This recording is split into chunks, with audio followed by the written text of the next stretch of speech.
තරුණයෙක් නිතරම ජීවිතය ගැන මැසිවිලි නැගුවා.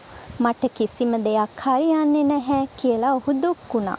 දවසක් ඔහු ප්‍රඥාවන්ත ගුරුවරයෙකු හමු වෙලා උපදෙස් ඉල්ලුවා. මේ ගුරුවරයා ඔහුව ගඟක් අසලට අරගෙන ගිහින් ගල් 3ක් අතට දුන්නා. පළමු ගල වතුරට දැම්මා.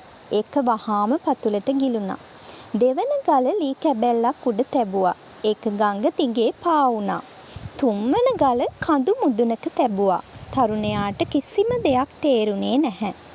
ගුරුවරයා කිව්වා මේ ගල් තුනම එක වගේ. වෙනස් වුණේ ඒවා තිබුණු තැනයි. ඔබත් එහෙමයි. නරක පරිසරයක ඉන්නවා නම් ඔබගේ හැකියාව යටපත් වෙනවා. හොඳ මිනිසුන් අතර ඉන්නවා නම් ඔබ ඉදිරියට යනවා. උසස් අරමුණක් මත ජීවත් වෙනවා නම් තවත් බොහෝ දෙනෙකුට ආදර්ශයක් වෙනවා. ඒ දවසින් පස්සේ තරුණයා තමන්ගේ යහළුවන් පුරුදු සහ ජීවිතයේ තීරණ සම්පූර්ණයෙන්ම වෙනස් කළා. වසර කිහිපයකට පසු ඔහු සාර්ථක වුණා.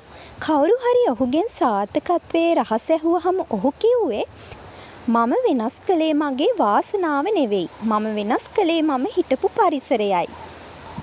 ඔබගේ අනාගතය තීරණය කරන්නේ ඔබේ හැකියාව පමණක් නොවේ.